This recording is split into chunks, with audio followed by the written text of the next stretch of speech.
తెలంగాణ రాష్ట్రంలో రేషన్ కార్డుల జారీ ప్రక్రియపైన రాష్ట్ర పౌర సరఫరాల శాఖ కీలక అప్డేట్ను వెల్లడించింది.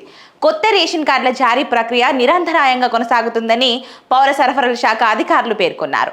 పాత కార్డులలో కుటుంబ సభ్యుల పేర్లను జోడించే ప్రక్రియ సైతం నిరంతరం కొనసాగుతుందని పౌర సరఫరాల శాఖ అధికారులు వెల్లడించారు.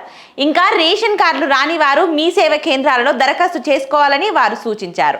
తెలంగాణ రాష్ట్రంలో గత ప్రభుత్వ హయాంలో కొత్త రేషన్ కార్డుల మంజూరు జరగలేదు. అయితే కాంగ్రెస్ ప్రభుత్వం అధికారంలోకి వచ్చిన వెంటనే సామాన్య ప్రజల అవసరాలను దృష్టిలో పెట్టుకుని కొత్త రేషన్ కార్డుల మంజూరుకు శ్రీకారం చుట్టింది.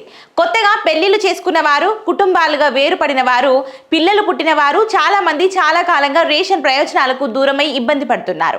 పలు సంక్షేమ పథకాలకు రేషన్ కార్డును లింక్ పెట్టడంతో కొందరు సంక్షేమ పథకాల ప్రయోజనాలను కూడా పొందలేకపోయారు. అయితే కాంగ్రెస్ ప్రభుత్వం అధికారంలోకి వచ్చిన తర్వాత దీనిని దృష్టిలో పెట్టుకుని కొత్త రేషన్ కార్డులు మంజూరు చేసేందుకు సిద్ధమైంది.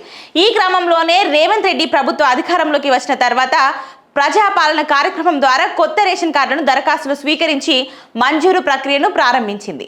దీంతో ప్రస్తుతం రాష్ట్రంలో రేషన్ కార్డుల సంఖ్య బాగా పెరిగింది. ప్రస్తుతం తెలంగాణ రాష్ట్రంలో మొత్తం రేషన్ కార్డుల సంఖ్య 2026 జనవరి నాటికి 1,04,35,848కి చేరినట్లు అధికారులు చెబుతున్నారు. ఇక రేషన్ కార్డుల ద్వారా లబ్ధి పొందుతున్న లబ్ధిదారుల సంఖ్య దాదాపు 3,36,00,000కు చేరినట్లు అధికారులు తెలిపారు. గత ఏడాది కాలంలోనే ఏకంగా 14.40 లక్షల కొత్త రేషన్ కార్డులను మంజూరు చేసినట్టు పౌర సరఫరాల శాఖ అధికారులు వెల్లడించారు. ఇక ప్రస్తుతం తెలంగాణ రాష్ట్రంలో కొత్తగా ఇచ్చిన కార్డుల ద్వారా 54.49 లక్షల మంది అదనంగా రేషన్ తీసుకుంటున్నారు.